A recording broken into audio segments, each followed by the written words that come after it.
Welcome to basics, మన వెలుగు, మన వార్తలు.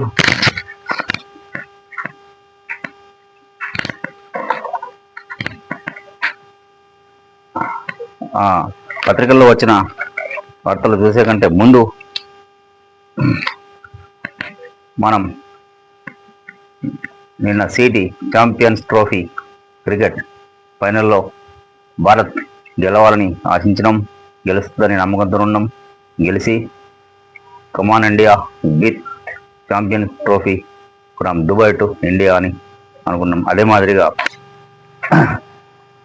ట్రోఫీ గెలిచి రోహిత్ సేన ఆధ్వర్యంలో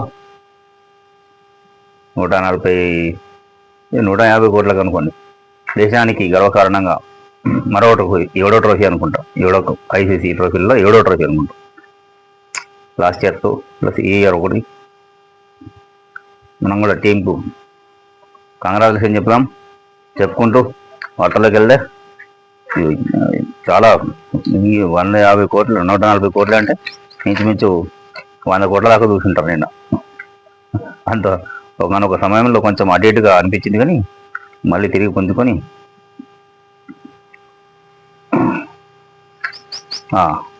మన కాన్సెప్ట్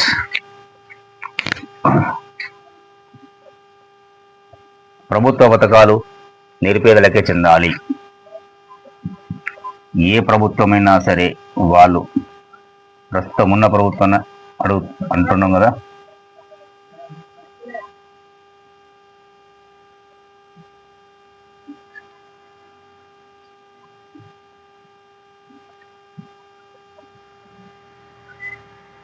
ఇది మన ఛానల్ కాన్సెప్ట్. ఇందులో భాగంగానే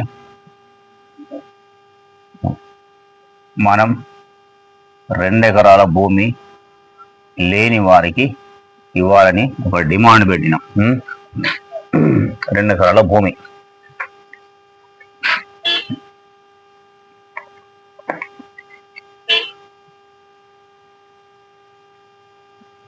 ఇక 6 గ్యారెంటీలు ఏవైతే ఉన్నాయో ప్రభుత్వం, కాంగ్రెస్ పార్టీ రాష్ట్ర ప్రభుత్వం మేనిఫెస్టోలో ప్రకటించినటువంటి 6 గ్యారెంటీలలో ప్రధానమైనది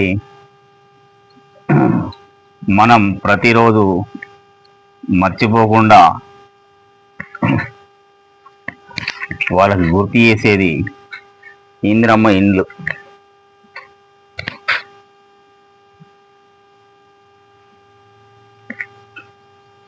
రుణమాఫీ కాని వారు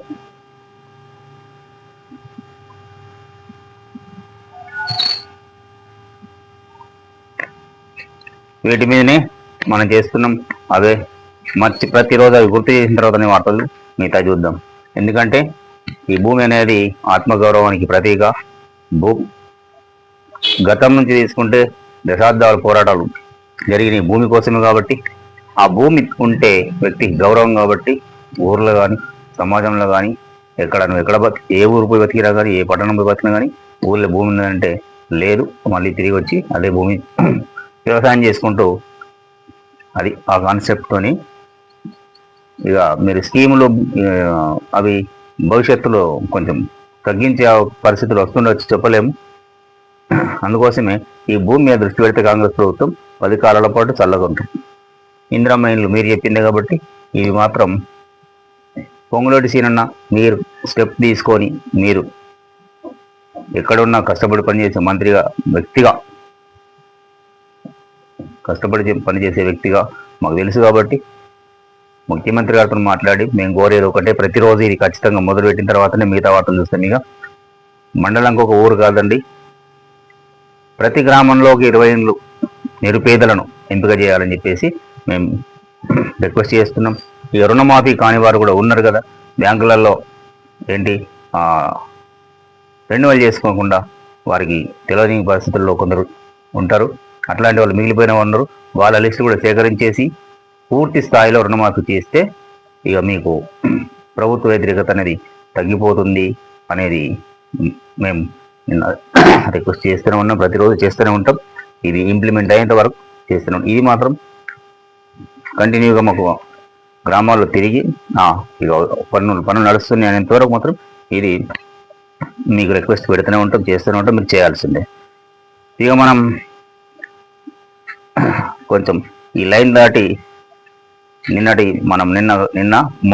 మొన్నటి రోజున మనం అనుకున్నట్టుగా ఎమ్మెల్యే కోటాలో ఎమ్మెల్సీలు ఉన్నారు కదా, ఆ ఎమ్మెల్యే కోటాలో ఉన్నటువంటి ఎమ్మెల్సీలు అద్దంకి దయాకరణ మీద మనం ఒక 5 నుంచి 10 నిమిషాల వరకు స్పెషల్గా మాట్లాడినాం. ఎందుకంటే తన అద్దంకి దయాకరణ పార్టీకి ఎనలేని కృషి చేసిండు, ఉద్యమకారుడు, తనకు ఖచ్చితంగా ఇచ్చి తీరాల్సిందే అని చెప్పేసినాం. ఎమ్మెల్సీగా కేటాయించిండు, అది ఎన్నికల అంచనాప్రాయమే కాబట్టి అయిందని చెప్పేసుకుంటున్నాం. ఎందుకంటే చాలా ఓపిక పట్టిండు, ఎంత నిగ్రహంగా ఉంటాడో అంత ప్రతిఫలం అయితే దక్కింది. అది అద్దంకి దయాకరన్నకు మన ఛానల్ తరఫున కంగ్రాచులేషన్ చెప్తున్నాం. చేసినాం కదా మనం, ఖచ్చితంగా ఇవ్వాలి, లేకపోతే మీ గోయింతి మీరు తవ్వుకున్నట్టే అని. ఓదికు బీసీ నినాదం పూర్తిగా తెరపైకి వచ్చేసింది, మీరు దానికి తలొగ్గాల్సిందే అని చెప్పేసి ఆ విధంగా కావచ్చు, సామాజిక కోణంలో కావచ్చు, ఏ విధంగా తీసుకున్నా బీసీ ఎస్సీ ఎస్టీలకే ఈసారి పూర్తి స్థాయిలో ఇచ్చినట్టు అనిపిస్తుంది. ఎందుకోసం అంటే మొన్నటి ఎఫెక్ట్ పడ్డది కదా, మనం చెప్పినాం కదా, మనం చెప్పినట్టు ప్రసన్న కృష్ణ గారిగా అది ఆ ఎఫెక్ట్ అల్పోసన రెడ్డి ఏం జరిగింది తెలుసు కదా. ఆ రిజల్టే ఇప్పుడు ఇక చూద్దాం. ఆ రిజల్ట్ మూలంగానే బీసీ ఎస్సీ ఎస్టీ సామాజిక కోణాలను తీసుకొని వస్తున్నటువంటి ఇక్కడ నుంచి బీసీ వాళ్ళ నినాదం ఉవ్వెత్తున పడుతుంది. అక్కడ నుంచి మందకృష్ణ గారు వారు ఏబీసీల వర్గీకరణ అని చెప్పేసి అది అమలు చేయమని చెప్పేసి, ఇంప్లిమెంటేషన్ కావాలని చెప్పేసి అన్నగారు అక్కడ నుంచి ఈ రెండింటి మధ్యలో మీరు ఉన్నత వర్గాలకు ఇస్తే మళ్ళీ పార్టీ పుట్టి మునిగే పరిస్థితులు నేను గమనించినట్టున్నాను. అందుకోసమే కరెక్ట్గా నిర్ణయం తీసుకున్నారు. అందుకు మేము కంగ్రాచులేషన్ థ్యాంక్స్ చెప్తున్నాం. ఒక్కసారి వెలుగు పేపర్ ముఖ పేజీ అలా కలకలలాడిపోతుంది. మనమే ఛాంపియన్స్, ఇండియాదే ఛాంపియన్స్ ట్రోఫీ, ఫైనల్లో 4 వికెట్ల తేడా న్యూజిలాండ్పై విజయం. ఎస్, బహుశా ఒక ఓవర్ మిగిలి ఉండొచ్చు అనుకుంటా. అలాగే ఎమ్మెల్సీ అభ్యర్థులు ఫైనల్.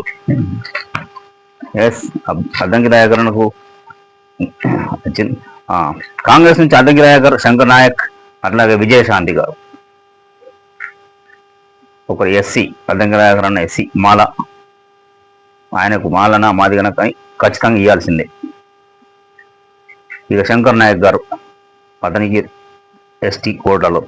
విజయశాంతి నాకు తెలిసి చాలా వీడియోలలో ఇంటర్వ్యూలలో చెప్పారు విజయశాంతి గారు, మనం కూడా వరంగల్ డిస్టిక్ బీసీ సామాజిక వర్గం అని చెప్పేసి విజయశాంతి గారికి ఖచ్చితంగా అద్దంకి దయాకరణకు అట్లాగే విజయశాంతి గారికి ఖచ్చితంగా ఇచ్చి తీరాల్సిందే అని మనకు విజయశాంతి గారి గురించి వారికి వేరే రాజ్యసభ అట్లా అనుకున్నాం. కానీ అదే ఎమ్మెల్యే అప్పుడు కూడా తను పోటీ చేయనుకున్నదా అది మనకు తెలియని విషయం. కానీ ఈసారి ఆమెను గౌరవించిండ్రు, ఆమెకి ఇవ్వాల్సిన విలువలు ఇచ్చిండ్రు, సంతోషం. ఎందుకోసం అంటే తెలంగాణ ఉద్యమంలో తల్లి తెలంగాణ పార్టీ ఏర్పాటు చేసి నా సమయంలో కేసీఆర్ గారు ఉండే కదా, అప్పుడు ఆలయ నరేంద్ర ఒక పార్టీ, విజయశాంతి గారు తల్లి తెలంగాణ పార్టీ స్థాపించి ఇండివిజువల్గా కొట్లాడుతున్నటువంటి ఉద్యమం చేస్తున్న సమయంలో బీఆర్ఎస్లో విలీనం చేస్తున్నారు. అప్పుడు ఎంపీగా గెలిచిండ్రు మెదక్ ఎంపీ అనుకోండి. తర్వాత అనివార్య కారణాల వలన పదవీ కాలం ముగిసిన తర్వాత వెళ్ళి బీజేపీ తిరిగి మళ్ళీ న్యూట్రల్గా ఉంటే కాంగ్రెస్లోకి రావాలని చెప్పేసి వారు కాంగ్రెస్ పార్టీలో జాయిన్ అయినరు. సముచిత స్థానం ఎందుకు ఇవ్వాల్సిన పరిస్థితి అనివార్యం అంటే విజయశాంతి గారికి అక్కడ తెలంగాణ ఏర్పడే సమయంలో ఆ బిల్లు పెట్టిన రోజు ఎంపీగా పార్లమెంటులో ఉన్నటువంటి ఒక ఎంపీ ఎవరు, విజయశాంతి గారు. ఆ పెప్పర్ గ్యాస్ అవన్నీ చేసిన సంఘటనలు ఉన్నాయి కదా, అప్పుడు అవన్నీ మళ్ళీ గుర్తు చేసుకోవడం ఎందుకని అక్కడ విజయశాంతి గారు ఉన్నామని చెప్పేసి స్వయాన ప్రకటించినట్టు చాలా సందర్భాల్లో చెప్పారు విజయశాంతి గారు. అందుకోసము ఆవిడకి ఇవ్వడం అనేది చాలా రెస్పెక్టబుల్. ఆమెను గౌరవించడం. నేనంటున్నా ఇంతటితో ఆగకుండా మనం ముందుగానే చెప్పినాం. అద్దంకి దయాకర్ అన్నదైతే మీరు ఎమ్మెల్సీ ఇచ్చి మంత్రి పదవి ఇస్తేనే సరైన నిర్ణయం తీసుకున్నట్టుందని చెప్పినాం. ఎమ్మెల్సీ అయితే ఇచ్చి అయిండు. అట్లాగే విజయశాంతి గారు కూడా. ఇక మిగతా వాళ్ళు శంకర్ నాయక్ మంత్రి పదవులు ఉన్నాయి. ఇంకా మిగతాయి మంత్రి పదవులు ఉన్నాయి కదా. ఆ మంత్రి పదవులలో కూడా వీరిద్దరికి మేము శంకర్ నాయక్ గారు కానీ ఇంకా సిపిఐ అభ్యర్థి మీరు అంటే మీ పొత్తులో ఉన్నది కదా, అందుకోసం సిపిఐ కూడా ఒకటి ఇచ్చారు కదా ఆయన. కానీ మేము మంత్రి పదవులు మేము అడుగుతున్నాం ఏంటంటే కోటాలో భాగంగా అద్దంకి దయాకర్ అన్న అపర మేధావి, కాంగ్రెస్ పార్టీని ఎప్పటికప్పుడు కాపాడుకోవడానికి మీడియా ద్వారా ప్రమోట్ అట్లా చేసినటువంటి వ్యక్తి. ప్రత్యక్షంగా 2018లో ఢిల్లీలో కలిసిన కూడా అన్నగారిని. అయితే అప్పుడు ఏంది మన మందకృష్ణ అన్నగారు, అద్దంకి దయాకర్ అన్నగారు ఆధ్వర్యంలో ఒక అతిపెద్ద పిలుపు మేరకు ఢిల్లీలో కలవడం జరిగింది. అప్పుడు ఇండియా కలిగింది. అక్కడ కలిసినటువంటి సందర్భంలో కొంచెం మాట్లాడినాం. అయితే వీరికిద్దరికి మంత్రి పదవులు ఇస్తేనే కరెక్ట్ సరైన న్యాయం జరిగినట్టు. ఇప్పుడు 50% చేయగలిగినారు. ఇంకా 50% వీళ్ళిద్దరికి మంత్రి పదవులు ఇచ్చి గౌరవిస్తే సంపూర్ణ న్యాయం జరిగినట్టు భావిస్తారు. మీ మీద మొన్నటి వచ్చినటువంటి కొంచెం డాట్ అంటాం కదా, ఒక మరక, అది వెళ్ళిపోతుంది. ఎట్లా ఉన్నా బీసీ ఎస్సీ ఎస్టీ ఒత్తిడికి లోనైందని చెప్పేసి దీంతో డిక్లేర్ అయిపోయింది. మీకు దిగి రావాల్సిందిగా తప్పది. లేకపోతే మళ్ళీ అక్కడ ఉన్నారు కదా నటరాజన్ గారు, సెంట్రింగ్ పడుతుంది అనుకున్నారేమో. ఖచ్చితంగా సరైన వాళ్ళు ఇదేం మీరు రాష్ట్ర నాయకులు చేసినట్టు అనిపిస్తలేదు. కానీ మీ హైకమాండే పంపిన లిస్టులో వీళ్ళ పేర్లు డిక్లేర్ అయినట్టుగా మేము భావించాల్సి వస్తుంది. ఎందుకంటే ఇక్కడ అంతా ఉన్నారు కదా, ఆల్మోస్ట్ ఆల్ ఒక్కళ్ళు తప్పితే విజయశాంతి గారు తప్పితే మిగతా వాళ్ళంతా నల్గొండ వాళ్ళకి అనుకుంటారు. దాసోలు శ్రావణ్ అన్న పాపం ఇటు కాంగ్రెస్లో ఉన్నప్పుడు కొట్లాడిండు, ప్రైవేట్గా సాఫ్ట్వేర్ అనుకుంటా అన్నారు, అక్కడ ఉద్యోగం కూడా చేసిండు. కానీ ఆయన ఉద్యమకారుడే. అట్లనే అతను కూడా ఎంబీసీ బీఆర్ఎస్ కూడా సరైన నిర్ణయం తీసుకుంది. అంటే బీసీలారా, ఓ గ్రామాల్లో ఉన్నటువంటి బీసీలారా, ఇప్పుడిప్పుడే ఎదుగుతున్నటువంటి బీసీ రాజకీయ నాయకులారా, ఒక్కసారి చదువుకున్న బీసీ విద్యార్థులు, ఉద్యమ అంటే వివిధ సంఘాల నాయకులు ఒక్కసారి ఆలోచించండి. బీసీ ఎస్సీలు ఎస్టీలు, బీసీ ఎస్సీ ఎస్టీ ఈ నినాదంతో ముందుకు పోతే 2029లో ముఖ్యమంత్రి పదవి రాదా? రాజ్యం మనది కాదా? ప్రభుత్వంలో మన వాళ్ళు ఉండారా? ప్రభుత్వం ముఖ్యమంత్రి మన బీసీ వారు కారా? అది ఆ దృష్టితోనే ఈ బీసీ నినాదం బీసీ ఎస్సీ ఎస్టీ నినాదంతోనే ఇప్పుడు ఈ అన్ని పార్టీలు దిగొచ్చినాయని చెప్పేసి అర్థమైంది కదా మనకు. అందుకే ఇదే నినాదంతో ఇక వారు చాలు సరిపోయింది ఇచ్చేద్దామని చెప్పేసి స్థాయికి వచ్చారు. కాబట్టి ఇవ్వడం కాదు మా హక్కు అని చెప్పేసి మేము భావిస్తున్నాం. ఇచ్చుడేంది ఇచ్చుడు, హక్కు అని అంటున్నాం. మీరు మళ్ళీ కాలకి ఇచ్చుకుంటే ఏం చేస్తారు? ఉంటుండే కావచ్చు, కానీ 2029లో రిజల్ట్ ఎట్లా ఉంటుంది అనేది ఊహించుకోవచ్చు. సో రైట్, ఇది ఎనీహౌ అద్దంకి దయాకర్ అన్న మీకు కంగ్రాచులేషన్. అట్లాగే మేడం లేడీ అమితాబ్ విజయశాంతి గారికి కూడా నిజంగా ఎన్ని సినిమాలు చేసిందో, రకరకాల పాత్రలు పోషించి ఎన్నో అవార్డులు అందుకుంది మేడం గారు. మంత్రిగా కూడా చూద్దామని చెప్పేసి ఎక్స్పెక్ట్ చేస్తున్నాం. ఇద్దరిని ఇవ్వాల్సిన అనివార్యత ఉన్నది, అవసరం కూడా ఉన్నది. ఇక ఆ రైట్ మనం పెట్టినటువంటి ఇందిరమ్మ ఇండ్లు అవి అంది కదా, ఇందిరమ్మ ఇండ్ల పథకం అమలు స్పీడప్ చేయండి. ఇందిరమ్మ ఇండ్ల పథకం అమలు స్పీడప్ చేయండి. అర్హులను పారదర్శకంగా ఎంపిక చేయాలి. మంత్రి పొంగులేటి. ఎస్, నిన్న మనం ప్రతిరోజు చెప్పుకున్నాం కదా ఏదో ఒక రోజు వస్తుందని చెప్పేసి నిన్న వేసినాం. ఈరోజు మనకు కొంచెం రిజల్ట్ కనబడుతుంది. అధికారులకు ఎమ్మెల్యేల అభిప్రాయాలు పరిగణలోకి తీసుకోవాలి. నిరుపేదలకు ప్రాధాన్యం ఇవ్వాలని కలెక్టర్లకు ఆదేశం. వరంగల్ జిల్లా నేతలతో రివ్యూ. రైట్, మేము కోరుకునేది అదే, నిరుపేదలకే చెందాలి. మంత్రి పొంగులేటి సీనన్నను అందుకే నమ్ముతున్నాం. నిఖార్సుగా ఉంటాడు కదా. అధికారులు కలెక్టర్లకు కింది స్థాయి వారికి కూడా స్పష్టమైన ఆదేశాలు ఇచ్చిండు. నిరుపేదలకే చెందాలి, అక్కడ ఎమ్మెల్యేల అభిప్రాయాలు కూడా తీసుకోండి అని చెప్పేసి ఆదేశాలు ఇవ్వడం జరిగింది. ఇక్కడ నిన్న రివ్యూలో వరంగల్లో రివ్యూ చేసినట్టున్నాడు. ఇవి వార్తలు మనకి ఇవి మన కాన్సెప్ట్ వార్తలు కాబట్టి ఇది ఖచ్చితంగా కొంచెం చూడాల్సిన అవసరం ఉన్నది.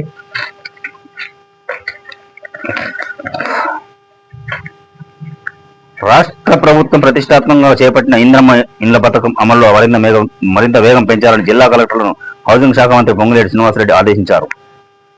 ఎలాంటి అక్రమాలకు తావు లేకుండా పారదర్శకంగా యుద్ధ ప్రాతిపదికన లబ్ధిదారులను ఎంపిక చేసి ఇళ్ల నిర్మాణ ప్రక్రియ వేగవంతం చేయాలన్నారు. 2-3 రోజుల్లో లబ్ధిదారుల ఎంపిక ప్రక్రియ పూర్తి చేయాలని సూచించారు.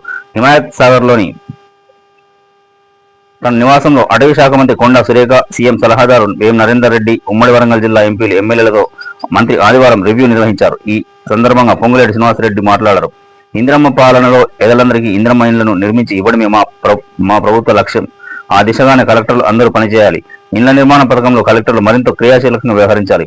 ఇంద్రమ్మ ఇళ్ల పథకంపై కలెక్టర్లకు ఏమైనా సందేహాలు ఉంటే నేరుగా నన్ను సంప్రదించాలి. లబ్ధిదారుల ఎంపికలో ఎమ్మెల్యేల అభిప్రాయాలు కూడా పరిగణలోకి తీసుకోవాలి. కలెక్టర్లే తుది నిర్ణయం. ఎమ్మెల్యేల అభిప్రాయాలు తీసుకున్నప్పటికీ కలెక్టర్లదే తుది నిర్ణయం. నిరుపేదలకు ప్రాధాన్యతనివ్వాలి. ఎస్, నిరుపేదలకే చెందాలి. మనం పెట్టిన కాన్సెప్ట్, మన ఛానల్ పెట్టినప్పటి నుంచి ఇది అంటున్నాం. ఇది మంత్రి గారు కూడా నిరుపేదలకు ప్రాధాన్యతని ఇవ్వాలి కాదు అన్న, నిరుపేదలకే చెందాలి.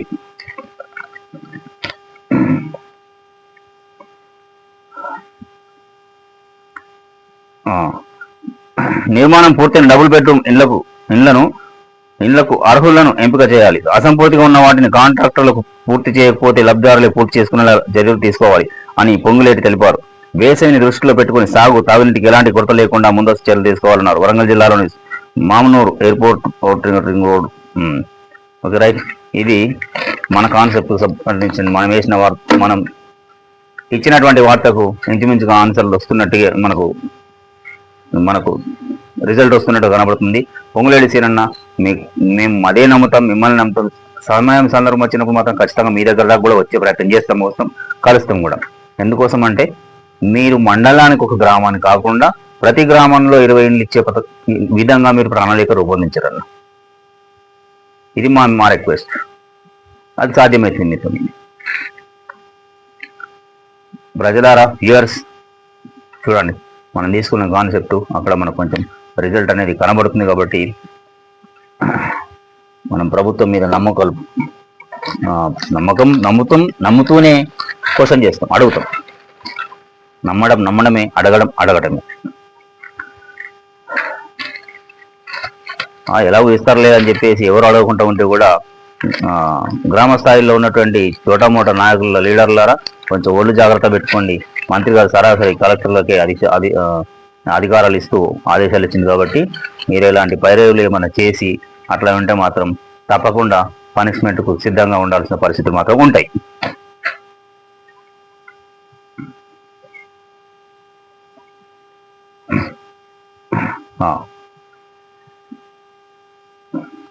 Tasty healthy millet biscuits Adilabad జిల్లాలో తొలిసారిగా యూనిట్ ఏర్పాటు. గిరిజన మహిళల ఆర్థికాభివృద్ధికి సర్కారు సాయం. ఇంద్రవెల్లిలో ఏర్పాటు చేయగా ప్రారంభించిన కలెక్టర్. అబ్బా, ఇట్లాంటివి ఇది కదా. సెల్ఫ్ హెల్ప్ గ్రూపులకు కూడా ఈ మాదిరిగా మనం మొన్న మాట్లాడినట్టుగా ఏంటంటే వారికి పెద్ద పారిశ్రామికవేత్తలను చేస్తాము.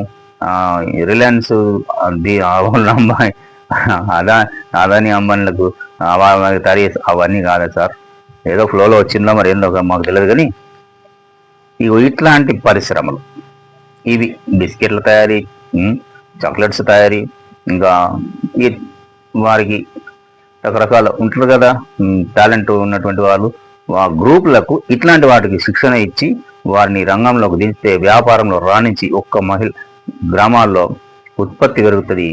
వారికి డబ్బు అనేది పెట్టుబడి మీరు ఆ గ్రూపులకు ఎలాగో లోన్స్ ఇస్తారు కాబట్టి ఆ పెట్టుబడి దాంట్లో పెట్టి వాళ్ళు ఉత్పత్తిని చేస్తే రికవరీ అవుతుంది. వచ్చిన డబ్బుతోని మీరు ఇచ్చిన అప్పు కట్టుకుంటారు, వారికి కూడా ఒక 10 రూపాయలు మిగిలినట్టుగా ఉంటుంది, వారి కుటుంబాలు పోషించుకుంటారు, తద్వారా ఆర్థిక అభివృద్ధి ఉంటుంది, అప్పులన్నిటి లేకుండా ఉంటాయి, అప్పుడు అప్పుల చావులు కూడా ఉన్నాయి. జర ఆలోచన చేయండి. రాష్ట్ర ప్రభుత్వాన్ని రికమెండ్ చేస్తారు, ముఖ్యమంత్రి గారు నేరుగా రిక్వెస్ట్ చేస్తున్నాం. ఎంత బాగుంది ఇట్లా ప్యాకింగ్, బిస్కెట్స్ తయారీ, అట్లాంటి ఎగ్జాంపుల్ అన్ని జిల్లాలలో తీసుకోవాలి. వాళ్ళ ఎగ్జాంపుల్ తీసుకుని అంతటా ఇంప్లిమెంటేషన్ చేయడానికి సిద్ధపడితే చాలా సంతోషం ఉంటుంది కదా. ఇగో టార్గెట్ యూత్, జిల్లాలో విజృంభిస్తున్న గంజాయి దందా. వల్గర్గా మాటలు వస్తాయి కానీ నిజంగా ఈయన కొడుకులు మారరు. మీరేను చదువుతాం అప్పుడప్పుడు పేపర్లలో, నిన్ననే అనుకుంటా ఏదో వార్త, గల్ఫ్లో సౌదీలోనో దుబాయ్లోనో ఉరిశిక్ష విధించారు. దొరకగానే ఉరిశిక్ష వేయాలి వాళ్ళకు. చూస్తారా ఎంత భయంకరంగా ఉన్నది. ఆల్రెడీ చూసే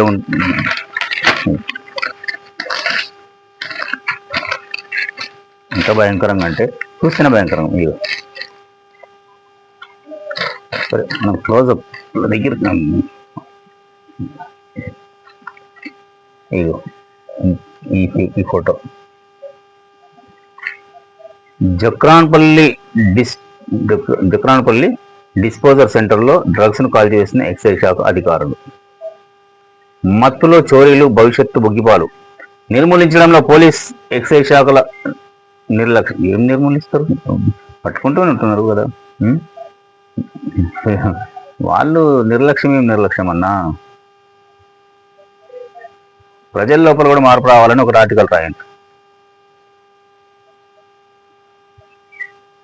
జిల్లాలో డ్రగ్ అడిక్షన్ సెంటర్ ఏర్పాటు చేయాలంటున్న జిల్లా వాసులు. నిజామాబాద్.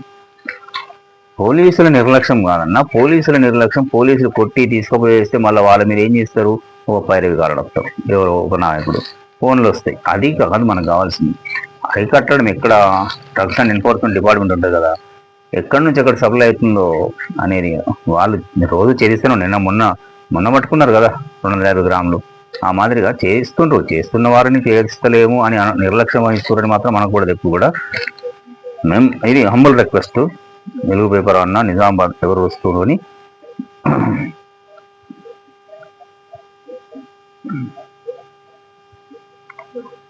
పోలీసింగ్ ఈజ్ వెరీ స్ట్రిక్ట్గా ఉన్నదన్ను, అంత ఆషామాషి ఏం లేదు. ఇప్పుడు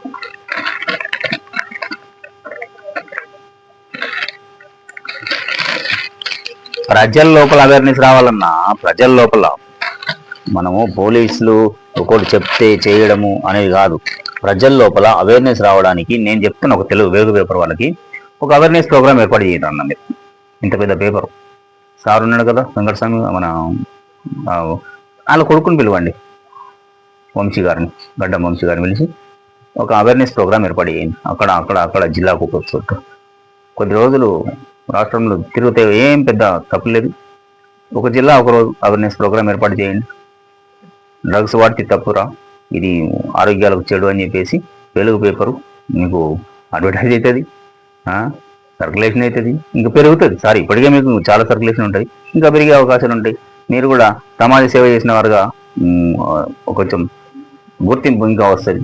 ఇప్పటికే అపారమైన గుర్తింపు ఉంది కదా, ఇంకా ఎక్కువ అవుతుంది.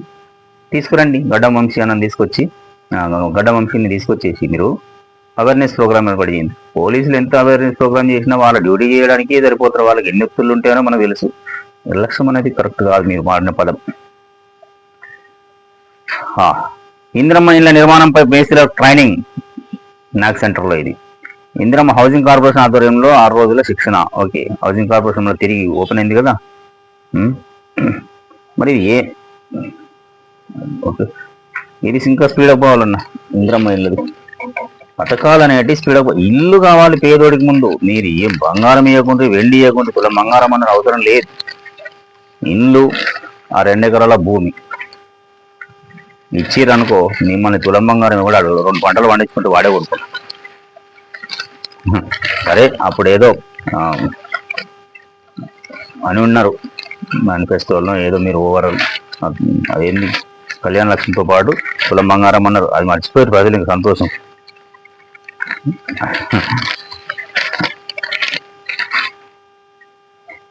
చివరిలో చూద్దాం అది మరి. ఇవాళ ఒక హ్యాపీ ఏంటంటే మన కాన్సెప్ట్కు సరిపడా కరెక్ట్ రిజల్ట్ వచ్చింది. పొంగులేటి చిన్న రివ్యూలో పేదలకే చెందాలన్నాడు. మనం కూడా నిరుపేదలకే చెందాలని చెప్పినాం. నిరుపేదలకే చెందాలని మంత్రి గారు అన్నారు. మన కాన్సెప్ట్ అది. ఎస్, ఇక వీళ్ళు సాక్షి వాళ్ళు కూడా అదే ఏంటంటే ఎన్నిక ఏకగ్రీవం అంటే లాంఛనమే, ఏకగ్రీవమైంది లాంఛనమే, ఇంకా అయిపోయినట్టే లెక్క, ఇంకేముంది. ఇది బీసీ ఎస్సీ ఎస్టీల దెబ్బ అంటే ఎట్లా ఉంటుందో ఒక్కసారి కదిలింటంటే ఇక ఆగే ప్రసక్తి ఉండదు. ఈ పార్టీలన్నీ కూడా కొంచెం ఒళ్ళు దగ్గర పెట్టుకుంటే ఇప్పుడు వాళ్ళకు కూడా తెలిసి వచ్చింది. ఇప్పుడు ఇంకా చేయాల్సింది ఏంటంటే బీసీ ఎస్సీ ఎస్టీ సంఘాలు కలిసి పనిచేయాల్సిన అవసరం ఇప్పుడు ఇంకా ఎక్కువ ఉన్నది. ఆ దిశగా ఆలోచన చేయాలి.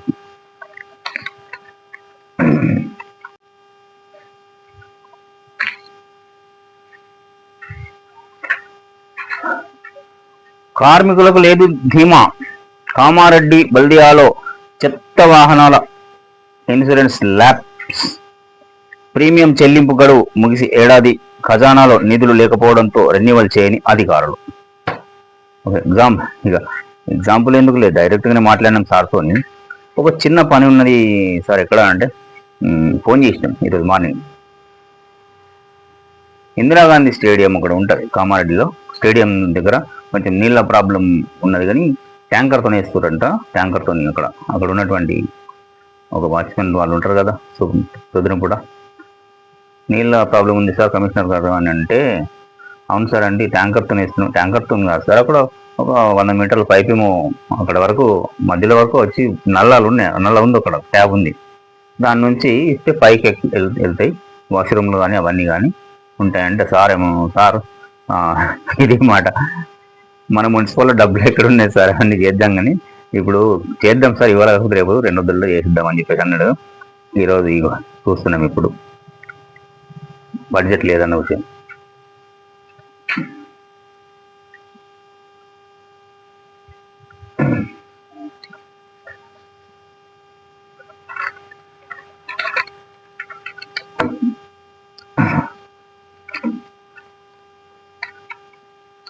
ప్రజల భద్రత కోసమే ఫ్లాగ్ మార్చ్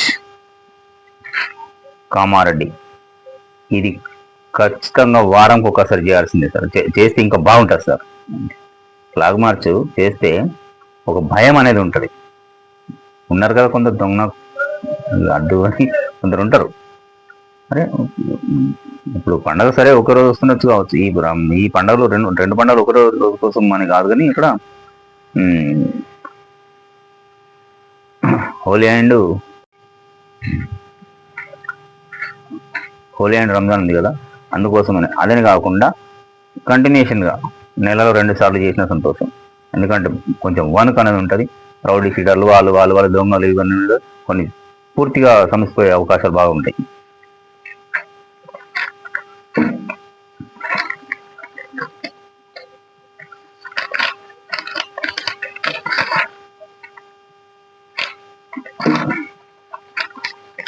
ఇక